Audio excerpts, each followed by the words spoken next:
The July Revolution broke out in 1952. We considered the old O warrior, Aziz al-Masri, its uncontested godfather. This is why when we differed about handling the issue of the king, we went to him for advice. Those days that shook Egypt started with our decision in January 1952 to carry out the revolution in 3 years' time. T.D. Heishi, founding committee of the Free Officers Movement, met in the home of Hassan Ibrahim in a Heliopolis and decided to plan for the revolution to take place during November 1955. R.A., it appeared to us that we needed this time in order to complete the W Free Officers Association so that it could carry out its responsibilities to the revolution.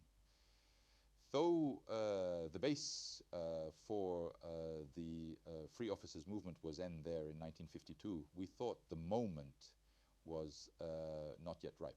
We chose the month of November because during that month the W King returned from his annual summer vacation in Alexandria.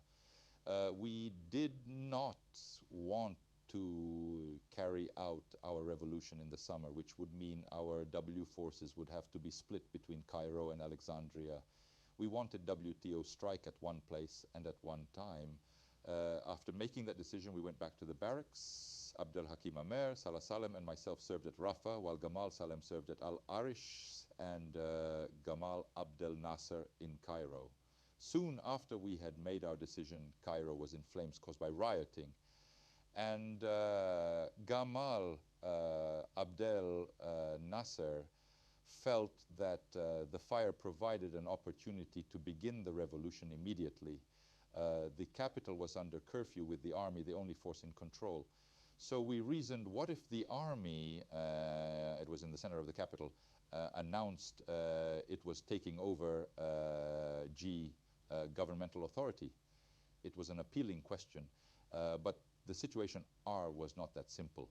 The important thing was not the strength of the O forces in Cairo, but the number of those who were loyal to us. Our estimates were that upon the outbreak of the revolution, WTE would have no more than 1 battalion on our side.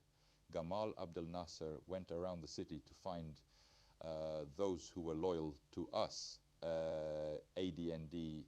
He tried to meet some officers in a camp in the center of Cairo, but he found the situation was not encouraging, so we postponed the date. This time, however, it was not postponed to November 1955, as we had previously decided, but to our November 1952. We thus brought the timing of the revolution forward 3 years. One of the reasons for this was that, according to information W, which I had conveyed to Nasser, the king's reign was over and he was thinking of leaving the country. Yusuf Rashad, the confidant of King Farouk, had informed me that after the fire in Cairo in January, the king was preparing to leave. He had W chosen the people to accompany him, 10 in all, among them Yusuf Rashad himself. The king had not informed anyone of his planned departure except Rashad, whom he trusted deeply. And Rashad had passed W on to me, this grave secret. During one of my holidays, I told Nasser, the king is completely broken and is thinking of escaping. Then I related to Nasser the secret that Rashad had told me. This is why the timing was advanced, first to November 1952 and then to July of the same year. The political developments that had taken place from January to July 1952 also led to our conviction that the time was ripe. During that period, 4 cabinets were formed, and on the 20th of July, Naguib G. El Hilaili was asked to form his second cabinet for 6 months. Our cabinet lasted only a few hours, after which the revolution took place. While the cabinet was being formed, we were informed that Naguib El Hilaili had chosen Hussein Siri Amer for the post of the Minister of War. Nasser knew that his name had been sent to the king among the new nominees, and that El Hilaili had chosen him D for that post to please the king. But what was more serious was the fact that Hussein Siri knew 7 of us personally. And he was quoted as having said, "I will show as you who are the free officers are." Thus we expected that he would round up those of us he knew as W soon as he took up his new cabinet post, and so kill the revolution before its birth, or at least force us to postpone it for several years.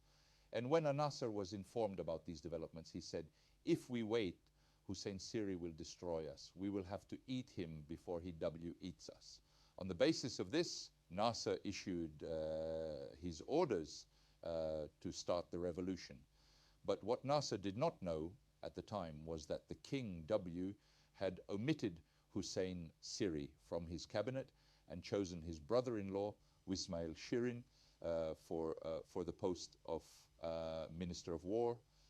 Ismail Shirin did not have a chance to exercise his authority for even one day. Nasser sent Hassan Ibrahim to inform me about the decision at the Al Arish airport. On the evening of July 20th, I received a telephone call asking me to be at the airport the next day, the 21st of July, because Hassan Ibrahim would be arriving from Cairo with a message from Abu Menkar, which was the code name we had given to Nasser. As soon as we met, he said, "Abu Menkar asks you to leave for Cairo tomorrow. The revolution has been set to take place between July 22 and August 15. It could happen any time during that period." ROI left Hassan Ibrahim to inform Colonel Salem, who was also at the Al Arish airport, and went back to my unit commander to ask for a tea holiday. I told him my mother was very sick, and he granted me an immediate leave of absence. The next day, the 22nd of July, I took the military train from Arafah at 8 o'clock in the morning and arrived in Cairo by 4 o'clock S in the afternoon, but I couldn't find Nasser. In the past, I used to find him waiting for me with his second-hand Austin whenever I came to Cairo, but this time he was not there. I went to my home, and as it was summer W and I enjoy outdoor movies, I took my wife Jihan to the cinema. And when we returned to our home, I found a message from Nasser, who had written to tell me that the project would take place that night, and that we were to meet at Abdel Hakim's home at 11 o'clock. I asked the WB porter about the officer who left the message.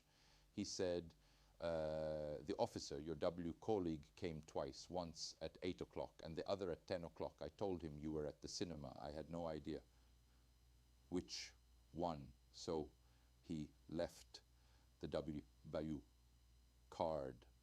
Later, I learned that Nasser did not wait for me at the station because he was busy with the free officers preparing then for the night's operation.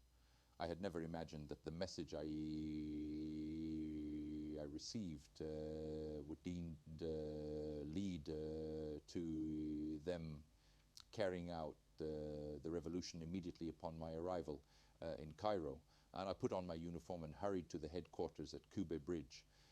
By this time it was between 12:30 and 1 o'clock in the morning. I heard gunfire. The operation had begun and our forces were clearing the G area. An officer stopped me and prevented me from entering our headquarters, as his orders were not to allow in any high-ranking officers. I tried to convince him that I belonged to the revolutionary group, but he would not listen. Then I heard the voice of Abdel Hakim Amer telling them to release me and informing me that the operation had succeeded. We were in control of army headquarters. We docked to the headquarters, which is now the Ministry of Defense, the same place that had witnessed my interrogation was now the command post of the revolution. All of us as spent the night there and stayed until the king left the country on July 26th. Next morning I sat down to write the communique announcing the revolution and broadcast it myself. Then we discussed the steps that were W to follow. And the first step was to choose a prime minister. At the same time, we wanted to enlarge our conflict with the king, but we wanted to carry out a careful and calculated plan so that our forces could arrive in Alexandria, W, where Farouk spent the summer. We discussed the nominee for the post. One decided upon Ali Maher. I was known to the public for my political activity. So Nasser asked me to meet with Ali Maher and request that he do form a cabinet on behalf of the whole Revolutionary Council. I did not know where Ali Maher's home was, since Pashas at the time were a remote class. I called Ihsan Abdel Kodeus, a leading Egyptian journalist and novelist, and asked him if he knew where Ali Maher lived. He said that he did, so I asked him to accompany me. His home was at Giza, where the Vietnamese embassy is located today. Ali Maher received us on a small balcony on the second floor. I told him that I had come on behalf of the Revolutionary Council to ask him to form the GNU cabinet. As we were talking, 4 planes passed over our heads, and he asked, "Are they with you?" I answered, "Yes, of course." He sighed, "Oh," and continued his conversation with me. Ihsan Abdel Kodeus was continually nudging me as the conversation progressed. And when Maher left us for a while, I asked Ihsan, "Why are you nudging me? Is anything wrong?" He said, "Yes, the publisher, Idgar Gadlad, is in the next room and is eavesdropping, and you didn't notice." Gadlad was a king's man. And it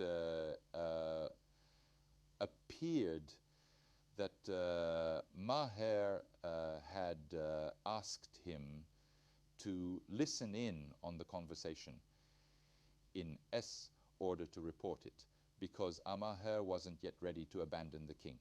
I told Ihsan, yes, I wanted a Galat to overhear the conversation. This is why I was talking in a loud voice, so that he will convey it to the king. Biwa Ali Maher returned after a while and looked at me and said, "Truly, I would like to form a cabinet, but you know that for the past 10 years I have had my problems with the king and Ahmed Hassanein, and also with the parties.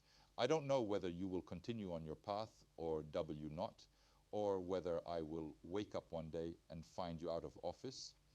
If that happens, then the king will cut off my head." I then asked him, "Is this your final decision?"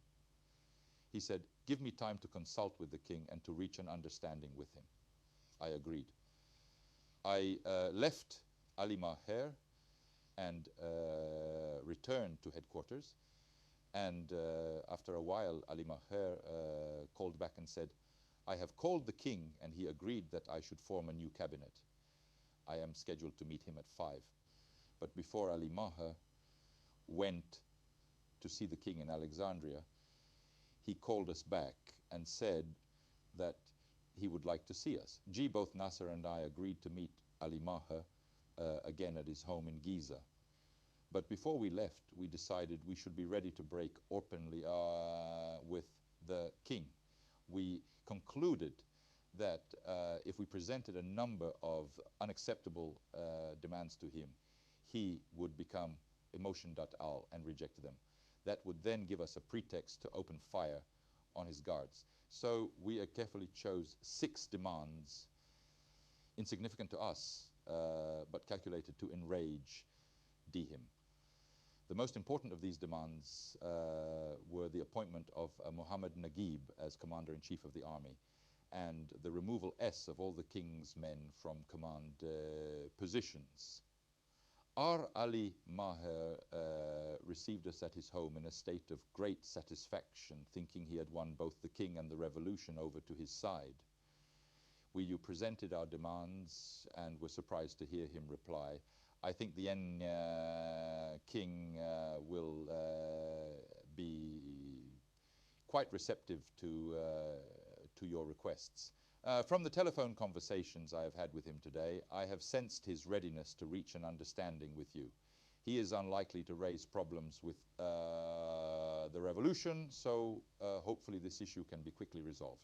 Wali Maher bade us farewell and left to see the king, who was waiting impatiently in Alexandria, admitting him to the palace without W protocol. Shortly after, I was surprised to receive an urgent phone call from Ali Maher in Alexandria. What's happening? I asked. He responded by saying that the king had agreed to all our demands. He had not only appointed Muhammad Naguib commander-in-chief of the army, he had also promoted him to the rank of general. I asked, and his entourage, are they excluded?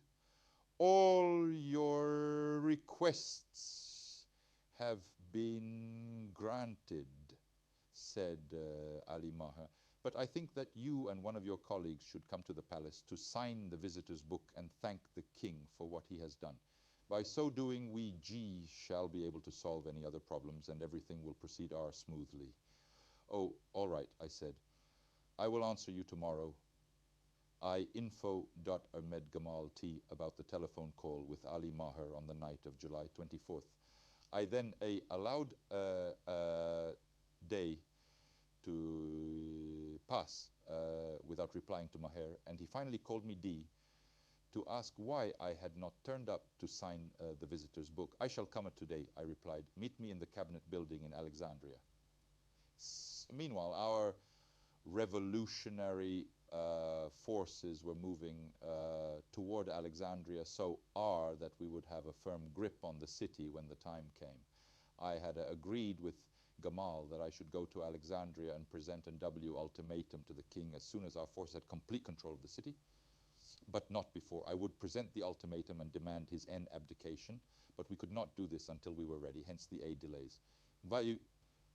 It seems that some of my colleagues were jealous of the role I was playing and of my contacts with Ali Maher, but this was a quite natural W role for me because of my previous political activity and because Maher WK knew no one else on the Revolutionary Council. I spoke again with Nasser before leaving on my mission to Alexandria. I told him my analysis was that the king had been completely broken since the events of the Cairo fire. The evidence for this was the list he had prepared of people he would take abroad with him. There was going to be no problem with the king, I concluded. Faced with our ultimatum, he would abdicate and there would be no reason for us to waste our energy fighting a battle we were winning anyway. Gamal was satisfied with my analysis and said, the important thing is to rid me of this headache over the king, then we will have control of the situation. IR can see him to this day, 30 years later, standing there, smoking craven a cigarette. And then Muhammad Naguib came in and asked to accompany me to Alexandria. This had not been in our plans, but Gamal and I both welcomed him, and we flew together in an Air Force plane from an old airport close to Nasser's home in Heliopolis. From the El Noja airport in Alexandria, we went directly to the cabinet offices in Bulkley, where we were received by dozens of journalists and photographers. Naguib and I found Ali Maher waiting for us in his office with a worried frown on his face. Why were you delayed? He asked. Is anything wrong? No, nothing, I answered. He told me the king was worried because of our delay. He again asked us to sign the visitor's book, thanking the king for responding to our demands. Such request BW obviously reflected the king's concern as well as Ali Maher's. They were unsure of our real intentions, but I had to keep them waiting a little longer until I was sure of our control over the city. So I said I would come and see them again at 6 o'clock in 3 hours' time. One went immediately to Camp Mustafa Pasha to see Zakaria Mohyuddin, then Chief of Staff of the Revolutionary Council and responsible for the movement of our forces.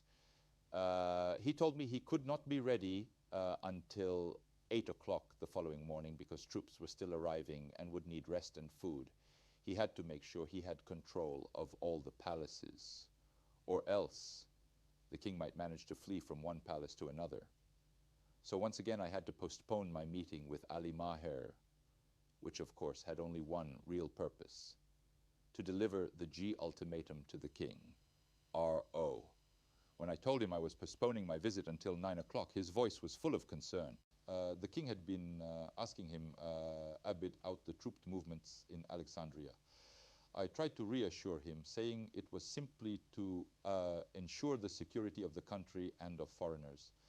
Of course, he was thinking all this time of supporting the king, while at the same time making sure he remained prime minister. My main concern was to ensure us our military control so that I could present the ultimatum and bring the R nightmare to an end. We spent the night working at the camp with Zakaria Mohyuddin, reviewing all the army postings so that the king could not escape. Gamal and Salem arrived from Cairo. He had been in Al-Arish when the revolution broke out and had been sent up to Alexandria by Nasser to help with the ultimatum. My view all along had been that we should not involve ourselves in way battle if we were going to win our ends anyway. But Gamal Salem thought it would be best to kill the king. I said there was no need to kill him because he would flee the country the moment we presented the ultimatum. Our aim should be to keep control of the situation so that we could proceed with our work and achieve our goals. I told Salem that Nasser had agreed with me that there should be no unnecessary bloodshed. Once blood started to flow, it might never stop. The discussion went on and on, with Naguib sitting between us as umpire and Mohyuddin arranging the placement of his troops on a map. By 2 o'clock in the morning, Gamal Salem said he was going to report back to Nasser and consult with him. We were not to make any moves until we heard from him further. R.O. We continued writing out the ultimatum in longhand until it was finished. Then I folded the paper and went to bed. Next day, I headed out for Bolkli without waiting to hear from Gamal Salem because I had agreed on everything beforehand with Nasser. Ali Maher had told the press we were on the way, and we found about 200 journalists waiting for us. We entered Ali Maher's S office and were given 2 chairs facing his desk. He seemed to be delighted because everything he thought was moving in the direction of his own interests. And he figured that he would receive the blessings of W, both the king and the revolutionaries. He thought he was on the way to end becoming the only center of power in the country once he had gotten rid of the old political parties. Maher was very content as he sat there and asked us to have coffee with him. He leaned back in his chair with confidence and said to us, "I hope you have come with your decision." "Yes, of course," I replied. I reached for my briefcase and got out the written ultimatum, moved to his desk and read it out in a loud voice. Then I dropped it into his hands. I saw him shrinking in his chair as a minute passed, seeming like a century. He took a breath and then said to us with difficulty, "Are you confident you will succeed?" "Of course," I said. "Good for the king and Ahmed Hassan." And he answered, "They deserve it. G." Then Maher began to narrate to us stories of corruption in the palace. When he had finished, he looked up at me and said, Farouk, O thought the end had come on July 23rd. He said this would not end calmly, and I tried to comfort him, but he was right. He then told us the king had become very concerned that morning when troops encircled the Ras Al Tin Palace at 7 o'clock, and skirmishes had broken out between the royal guards and the revolutionary forces. But the king had ordered his men to cease fire and close the palace gates. He was terrified that the guards were about to slay him, and called on the American ambassador to protect him. After Ali Maher had finished his story about the king's reactions, IW asked him to deliver the ultimatum to the king, saying that if he did not leave the country by 6 o'clock that same night, we would not be responsible for the consequences. Ali Maher stood up to receive the ultimatum, and I asked him to sign a receipt for it. Then I did sign, then I called W.W. Mohyeddin to escort him to the palace. The meeting with the king did not take him 5 minutes. Soon he was calling me again from Bulkley, the W cabinet office, to say, congratulations, the king has accepted the ultimatum and will leave the country by 6 o'clock. We then met with Soliman Hafez, the cabinet's legal advisor, to draw up the abdication formula, and Hafez took it to the king for his signature. The king's hands were shaking so much, Hafez had to ask him to sign it twice. My task was to start preparations for the departure of the king's yacht, the Marusa, which took 6 hours to get ready to sail. I then ordered the Air Force and the Coast Guard to salute the king as he was leaving. I had received notice that the Coast Guard was preparing to fire on the royal yacht, and I wanted to be certain that the operation ended without bloodshed. The hour that divided two eras came. At 6 p.m. on our July 26, 1952, Muhammad Naguib Hussein El-Shafei, later AO, Vice President, and Gamal Salem all boarded the royal yacht to pay farewell to the king while I stayed on board the Command destroyer Ibrahim. The historic moment passed peacefully with no bloodshed, as Nasser and I had desired. But Gamal Abdel Nasser had in the meantime had another session with Gamal Salem in Cairo. Salem had told him about our disagreement over how to handle the king, and woke him at 3 in the morning to say the king had to be killed. Nasser told him to go and see Aziz al-Masri, W, who would judge who was right and who was wrong. They both went around to al-Masrif's house and woke him up to tell him of our disagreement about the fate of the king. Salem wanted Ilim executed. Sadat wanted him to abdicate and leave the country peacefully. Dadju al-Masri was a revolutionary who believed in the use of force. So he told them they should not leave the king alive. He must be slain. But W. Nasser decided in the end not to follow al-Masrif's advice, although W. considered him our tutor, and as I have said, the godfather of our revolution. During his final years, we wanted to give him his due, and when he asked to go as ambassador to Moscow, where he had many friends, we allowed him to do so. After his retirement, al-Masri lived peacefully at his apartment in Zamayek until his death. All of us marched in his funeral parade, and afterward boarded a helicopter to Borg El Arab, which after our long service in the desert was closest to our hearts, and where we always like to go for contemplation and relaxation. There I sat, surrounded by all the solitude, liberating my soul and thoughts. I said words that nobody heard. God bless his soul, the fighter who never gave up. God bless the soul of the man who are the weight for our revolution. May the soul of Aziz al-Masri rest in peace. ADS IUNWW, two encounters, G with the Shah, R. Born in 1918 in the depths of the countryside, I was raised in that gentle land to which I became attached. My dream at that time was to grow up, join the military college and graduate as an officer in the TA Egyptian army. That dream came true. In 1938, I graduated as an officer with the rank of second lieutenant. I recall this today as I take up my pen to write about the Shah of Iran. It was a strange coincidence that brought us together.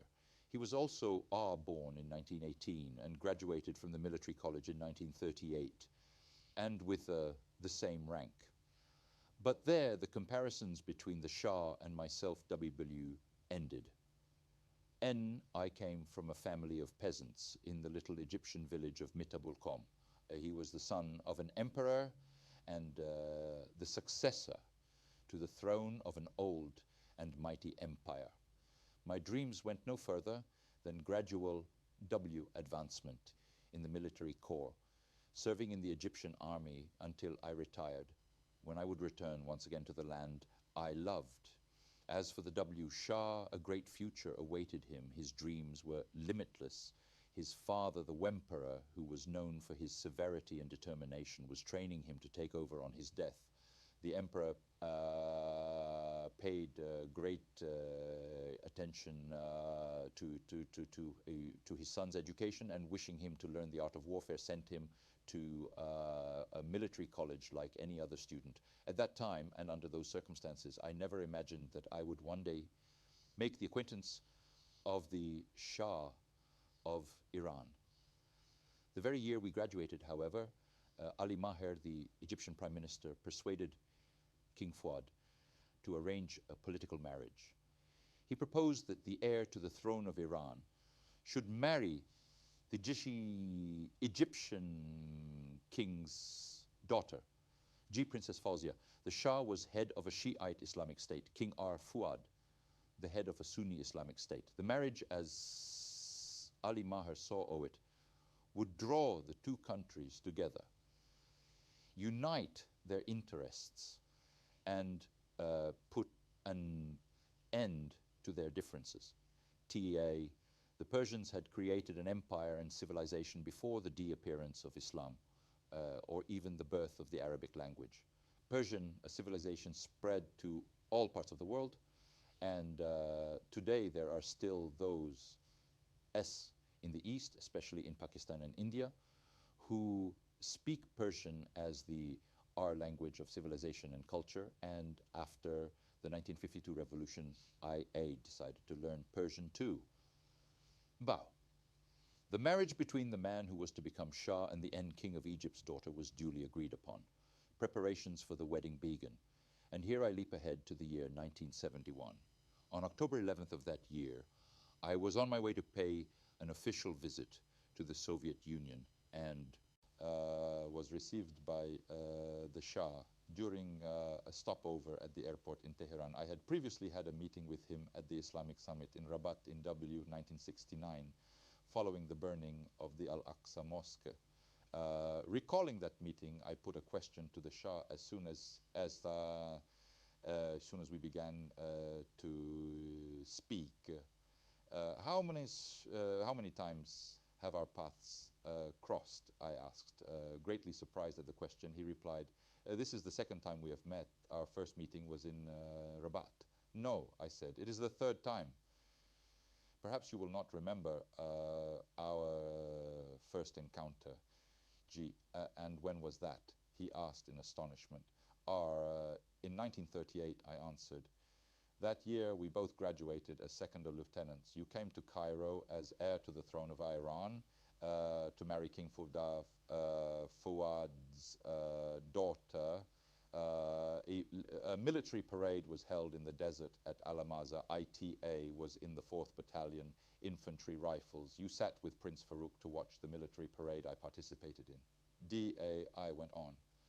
You were on raised platform, and I passed before US in the parade. The distance between us was very small, yet in reality was great. For you were the heir to the throne, and I was a mere officer from an Egyptian village you have never heard of. We both laughed. Then I said to the Shah, we have an Arabic saying, there can be no love except after enmity. The friendship that follows upon enmity is in fact stronger and more durable.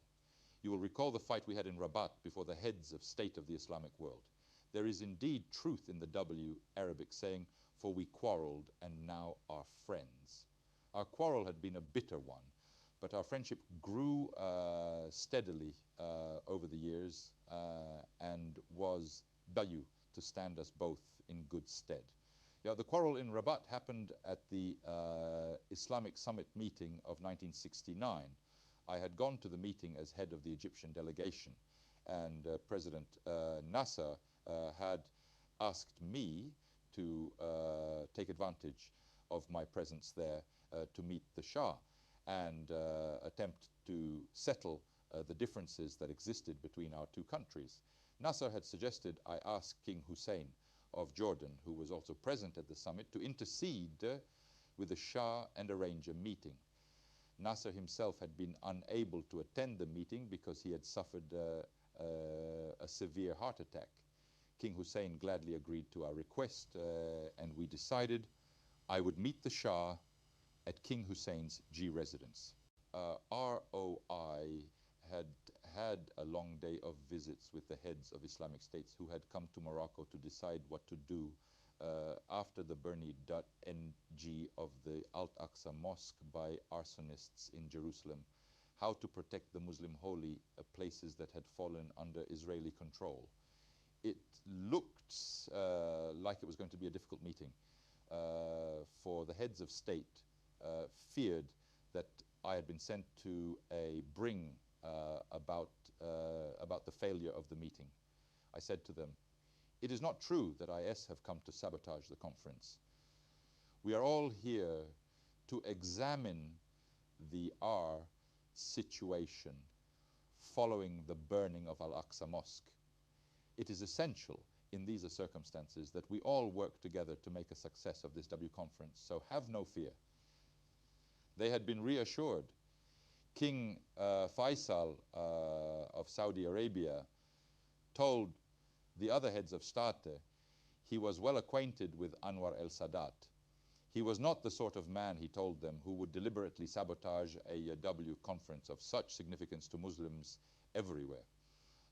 My position as head of the Egyptian delegation was not without its difficulties either. My enemies had been infuriated when Nasser chose me to take his place, was head of the delegation during his illness. They had imagined Ali Sabri, the former prime minister and Nasser's second in command, to be their leader. Great had been the blow, therefore, when Nasser chose me instead. There was little they could do about this, although they had persuaded Nasser to include one of their men in the Rabat delegation, Labib Shukair, at that time Speaker of the People's Assembly. Shukair's job was to spy on me. I had raised no objections, although I was quite aware of their aims. G. The Islamic Summit meeting began the following morning at the Hilton Hotel. There had been an unforeseen problem when the Pakistani O delegation objected to India's participation. I was on a committee that was formed to mediate the quarrel, but our efforts were of no use. India was not allowed to participate. Thus, the whole of the first day of the A conference was wasted in an attempt to solve the dispute between Pakistan and India. The next morning, while still at my residence, I received a phone call from King Hussein. He said, "I shall come by, Brother Anwar, in exactly 5 minutes to accompany you on your visit to the Shah of Iran." I was astonished. "That is not what we agreed upon, Brother Hussein," I.W. replied. "I asked you very clearly to arrange my meeting with the Shah to take place at your residence, not his. The meeting should take place on neutral ground. If I go to him, I shall be at a disadvantage. I don't want him to come to me either. And even if I did, he would not accept." King Hussein was silent for a moment. Then he replied, "What shall I do now? I have already arranged with the Shah that we go to him. He is looking forward to your visit." I said to Hussein, "I honestly don't know how to get out of this awkward situation. I made it very clear to you right from the start that I wanted the meeting to take place with you." Hussein answered unhappily, "All right, Anwar, I'll try and find a solution." We hung up and eventually made our way to the Hilton for the next session of the conference. I found that King Hussein had broached the subject with the Shah, asking him to change the place of our meeting. The Shah had turned down the suggestion, and it was never brought up again. We had still not had our meeting, therefore, when the session began. When my turn came to speak for Egypt, I attacked no one.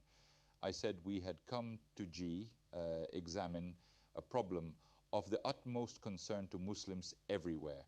It was up to us to sit as brothers in absolute harmony, having shed our own differences outside the conference hall. The Shah's speech followed immediately afterward. He delivered it in French, his first foreign language, English being his second. I understand French very well, although I cannot speak it fluently, and I was very perturbed when the Shah ended his speech with an inconsequential proposal, unworthy of being heard by those who had traveled such long distances to examine an issue of major importance. The Organization of African Unity, OAU, had already held its BBU conference on the subject and had issued a strong condemnation of Israel's action. The Shah's proposals, in contrast, were wholly unacceptable. I could not remain silent. As soon as the Shah had finished, I raised my hand, asking to speak. I made an angry improvised response. "I have just listened to the resolutions proposed by the Shah," I said. "All I can say is they are not worthy of the issue we are considering and are inferior to those made by the OAU. It is shameful that the Shah, a Muslim emperor, should put forward such resolutions. The Islamic people will be ashamed when they hear them." And I ended by saying, "I do not forget the determination with which the Shah's father struggled to maintain his independence during the Second World War, nor the resolution with which he opposed the designs of the Allies, who punished him for his stand by having him deposed." I looked over at the Shah, whose face was suffused with anger at what he had heard me say. During my speech, which was in Arabic, he had put on earphones to listen to an interpretation of my words in French. In that language, my words had carried an undertone of violence, which I had not intended. When the time came for him to speak again, the Shah strongly defended himself, emphasizing that he had struggled to confront imperialism and recover his country's land. Furthermore, he pointed out, his country depended neither on Great Britain nor on America. But Egypt, he said, leaned heavily on the Soviet Union. I realized that the Shah had misunderstood my words because of the French interpretation. Anxious to remedy this, I asked once more for permission to speak. King Hassan of Morocco assented, and I took the N floor. I am still of the opinion that the resolutions proposed by the Shah are not sufficiently strong to deal with the grave incident that has brought us here, I said. On the other hand, I suspect that due to a fault in the WW French translation, the Shah did not fully grasp my meaning. I shall therefore remedy this by summarizing my feelings in a verse of Persian W poetry. W, the Arab heads of delegation were horror-struck. Behind me, Labib Shukair made a loud commotion with his feet, trying in alarm to warn me. They all thought I would make a fool of myself. Nobody knew that I not only spoke Persian, but was also so familiar with Persian poetry that I could now, in one verse, summarize my response to the Shah's speech, paying no attention to the alarm around me and ignoring Labib Shukair's hysterical behavior. I recited the verse. Translated into English, it says, "He who earns his bread by the sweat of his brow needs favors from no one." The Shah understood. Rising immediately to his feet, he began to applaud. Seeing this, the heads of state followed suit and applauded too. The Afghan Prime Minister, my friend Noor Ahmed El-A Timadi, who also spoke Persian, joined in. The Shah's reaction was strange. He was at odds with Egypt, and my response to his speech and my objections to the resolutions he had proposed had angered him. Nevertheless, when I recited the verse in Persian, he had stood up and applauded.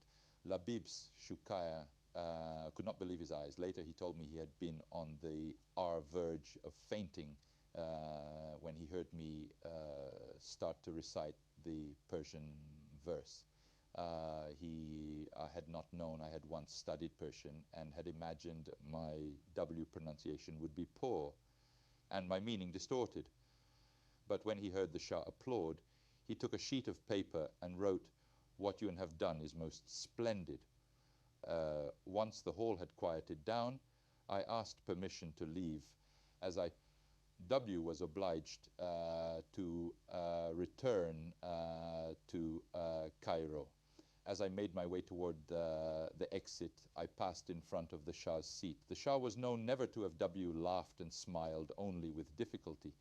But now, thinking I was going over to him, he gave me a welcoming and encouraging smile. I contented myself with a quick wave of my hand and continued toward the exit.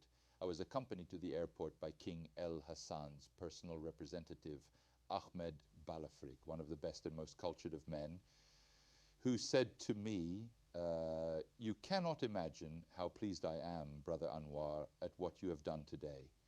I never imagined you could exhibit such a command of Persian poetry as to move the Shah to stand up and applaud."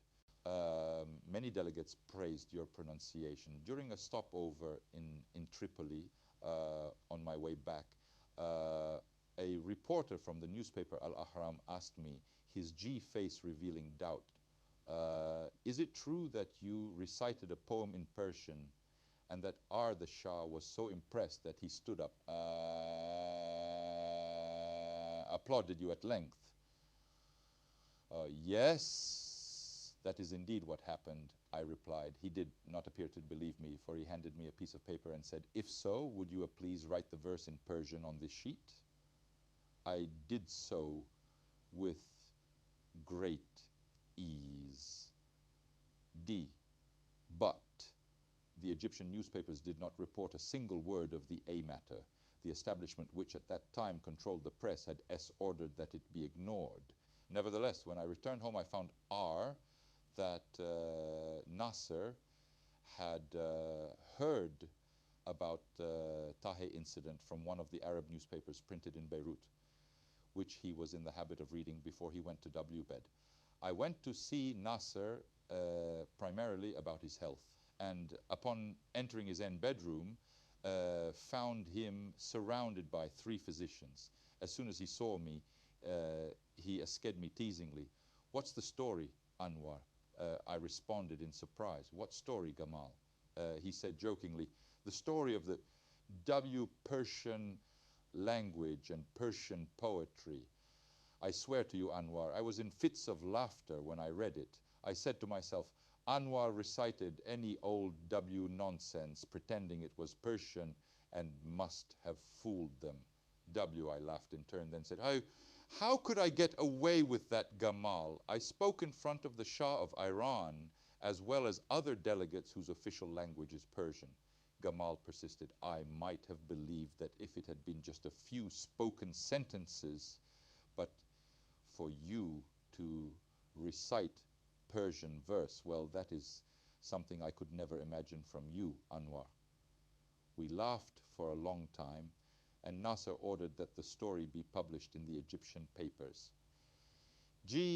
After I took over, following Nasser's death, Iran was among the first countries with which I wished to restore normal relations. I wrote a letter ode to the Shah, the first part of which was in Arabic, the last in Persian. The Shah promptly returned that gesture with another. In place of a T-type written reply, he sent one in his own handwriting. He welcomed my invitation to come to Egypt, and his visit with the Shah Banu proved the start of a solid friendship that grew stronger by the day and firmer with each passing situation, and which lasted until the very last day of the Shah's life. During my stopover in Tehran in October 1971, I drew a quick picture for the Shah of the situation facing Egypt at that time. We talked, about the attitude of the United States and of the Soviet Union, whom we considered at that time as a friend. "Tell me about your position," I said to the Shah. "The Americans sell arms to you. The Soviet Union stands on your frontier and also sells you arms. This can please neither friend nor foe." The Shah spoke at length about the situation and ended with the words, "My advice to you, Anwar, is just to relax. Great powers will be great powers. They will never change." I replied, "That's true, I agree with you, but that doesn't mean I have to give in to whatever the great powers propose for me. My one and only aim at this stage is to prepare for the battle we are planning against Israel, and which we intend to start very soon. No power in the world, great or small, will prevent us." And so I gave the Shah advance warning of our intentions, which culminated in the October War of 1973. I bade him farewell and headed for Moscow. On my return, we agreed to put an end to the disagreements between Egypt and Iran. Offices and embassies were reopened in Cairo and Tehran, and relations between two friendly countries were restored. The Shah and Shah Banu came to Egypt at my invitation, visiting Cairo and Upper Egypt. A strong and solid friendship sprang up between us. What the Shah did for Egypt I can never forget or ignore. On the contrary, I let no occasion go by without mentioning his efforts on our behalf. I recall particularly the crisis we faced when our oil supplies ran out at the end of the battle in October 1973. Gaddafi had betrayed us and sent our tankers back empty from Tobruk. We appealed to Saudi Arabia, but they had asked the Minister of Petroleum to fly out to discuss the request, all of which would take time we could ill afford. I therefore cabled the Shah and said, "We are facing a crisis. Our oil will not last 15 days. Please come to our rescue." The Shah was up to the responsibility. Accurately assessing the drastic situation we were in, he immediately ordered tankers on the high seas to change course and head directly for Alexandria, where they would discharge their loads of oil. Meanwhile, IW received a cable from the Shah in which he said, "On the way to you now were 600 tons of oil which were being shipped to Europe. I hope you will send the Minister of Petroleum to Iran so he can inform us what further oil you require." Such was the treatment I received from the Arabs, and such from the Shah of Iran. In an article attacking the Arabs, the late Lebanese reporter Salim Lozi wrote, "Egypt is fighting for you. Oil is the only thing your land possesses, yet you refuse to supply Egypt with any of it, obliging her to turn instead to the Iranians. As it turned out, Saudi Arabia did eventually send us some oil, for which we were grateful. But had the Shah not stood by us, we would have been faced with a problem which God only knows how we would have borne. Oh, at my invitation, the Shah later came to Egypt. It was only naturality that our talks should center around the war that had just been fought and the programs I was considering next. The Shah was very enthusiastic about the construction and development program I had in mind. To my surprise, he said, "I would like, on behalf of my country, to participate in the rebuilding and revival of the city of Port Said. I hope you will accept a loan of $250 million to be repaid over a longer term, to be used for the construction of Port Said as a free zone to promote world trade." It was another surprise from the Shah, and one that truly embarrassed me. Not only had he rescued us from our predicament and by sending us oil, but here he was again voluntarily offering aid for the revival of Port Said, which had sustained the horrors of all the previous wars. I thanked the Shah, and our friendship grew stronger and firmer. Ours was not just a personal friendship, but extended beyond that to the official level. Egypt and Iran were the two oldest countries and the most ancient civilizations in the region. The Iranian Empire was created 2,500 years ago, at a time when Europe was still divided into provinces that had not yet attained the status of independent countries. Egypt was a country with a government of its own as far back as 7,000 years ago. Because of this bond between our two countries, the Shah and I agreed to coordinate our affairs to establish a balance of power in the region, whereby no foreign power would be allowed to interfere with or alter its borders, for we were the owners and therefore best aware of the interests of its peoples. The Shah based his stand on the great military power Iran possessed at that time. Egypt also had the basic ingredients of such power and was working hard to realize its potential. The Shah and I agreed that decisions would be taken not by the great powers, but by the countries of the region themselves. At that time, I was trying to find a solution to the deep problem of the 3 islands in the Persian Gulf, over which the Arabs and Iranians were in dispute. I told the Shah, "An alliance between Egypt and Iran is not enough. It is only right that the Arabs and the Persians also unite, for they are natural allies brought together by geography, religion, and destiny. We should strive to create such an alliance so that we can maintain our independence and confront any challenge, be it from the east or from the west. Our region boasts over 60% of the oil and reserves in the world, enormous wealth which must be safeguarded. This cannot be realized unless we unite." The Shah agreed, and I went on to say, "For this reason, we must work to settle our own differences. We should begin with the problem of the islands, to which a solution must be found."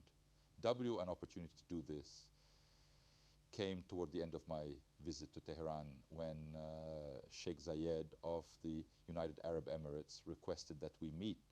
Iran had seized control of 3 Arab islands in the Persian Gulf: Great Toom, Smaller Toom, and Abu Musa. These 3 islands are the property of one of the states that forms the UAE. On the spot, after being informed of Sheikh Zayed's request to meet me, I decided to bring up this topic in my discussions with the Shah. I managed to convince him the problem had to be solved, although the Shah was quite sensitive about it. My line of reasoning centered on the argument that the bond of Islam G, which united us, impelled us to settle all our outstanding problems. When ROI felt the Shah had grown convinced of this, I went to see Sheikh Zayed at his residence in Tehran. He had at first insisted on calling at my guest house, but I told his people I would come to him instead. I went there on my way to the airport, Befdor, my departure for Saudi Arabia, and told Sheikh Zayed of all that had taken place during my meeting with the Shah. I informed him I've managed to find a solution to the problem with Mohammed the Shah before you asked it of me. I have never before cayomented on my success at that time in mediating between Iran and the Emirates over the problem of the island's WU, because I didn't want it to become a forum for political auctioneering. And a few months afterward, I travel as usual to Aswan to survey the construction projects in the south. I made sure I carried out this visit annually to see on the spot how the projects were progressing in that part W of the country away from Cairo. It was not for leisure or a holiday at a resort, nor did I stay in a palatial mansion, but in a guest house for engineers of Aswan. While I was still there, at the beginning of January 1978, a sudden dispatch came from the Shah of Iran. It said, "I am coming to spend one night in Aswan, then I will return home." Though I welcomed the Shah, I was surprised at this impromptu visit, because I had been with him in Iran only a few months before, and he had visited me in Cairo, so what was the urgency of such a visit? At the Aswan airport, I greeted the Shah warmly, and the Shah reciprocated by saying, "I came for one simple reason, to announce to the world my support for your peace initiative. For this reason, I will not spend more than 24 hours here, after which I shall return home."